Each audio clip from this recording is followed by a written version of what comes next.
Hello guys, you asked us will we review LG Spirit, and we got it for you. It's a 4.7 inch diagonal, pretty small, pretty small device, I'd say, very light, and it's curved. In LG they say that all of their mid-range smartphones this year will be a bit curved, so let's check this one to see how it performed.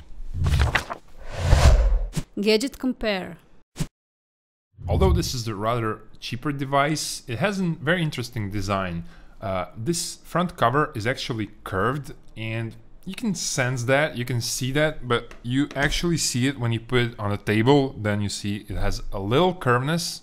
There are no side keys on LG, you know, like here you have keys on the rear. And they're pretty good here. They're precise for touch, so you can unlock or set the volume just by clicking here. Also, you can unlock the screen by double tapping. Sometimes it works okay. It doesn't work as precise as on LG G3. Sometimes it doesn't react. Now it reacts all the time, but when I used it, it didn't always react good. Ergonomically, this is not my favorite design. I love when you have a divided physical key below the screen, like Samsung and iPhone have. You have virtual keys, but they're not below the screen, they're part of the screen.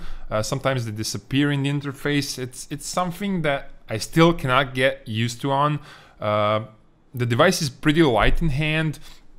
The plastics feels a bit cheaper, and the design is something that distincts it from Samsung devices. I think ergonomically it's the same or better as Xperia devices.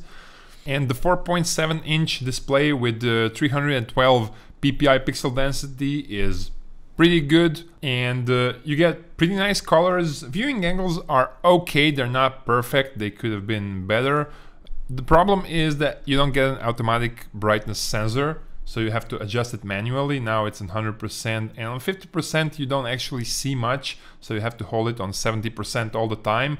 If you go outdoors, this Gorilla Glass 3 has a lot of reflex, so you won't be able to see the display very good, even if you put it on 100% brightness.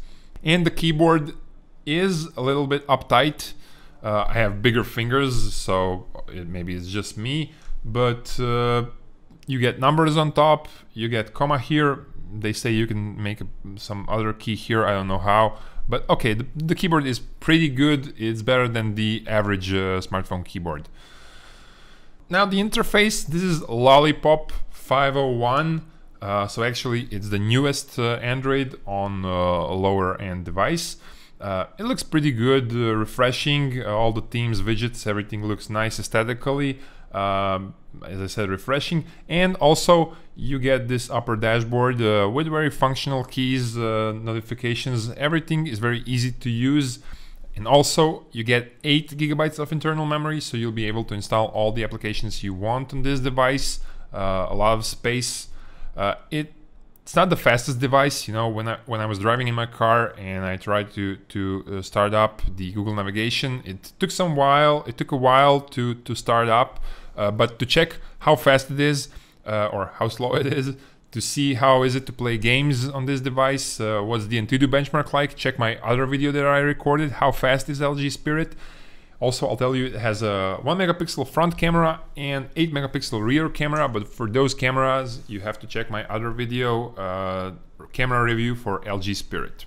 LG Spirit definitely stands out with its a bit curved design, but actually, I prefer LG L Bello because it has a wider screen. This one it's a bit longer vertically, but that's why I prefer LG L Bello, which is wider, has a wider screen. But you know, the best thing about this device is its display and the way it looks. Samsung maybe looks boring, but Samsung has better ergonomics, while this LG is, I think, better than Xperia's from this price range.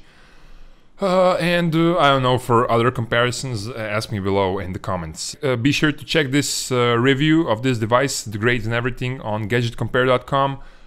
In my review, like us on Facebook, follow us on Instagram, and subscribe to our channel. That's it. Thank you guys for watching, and see you next time.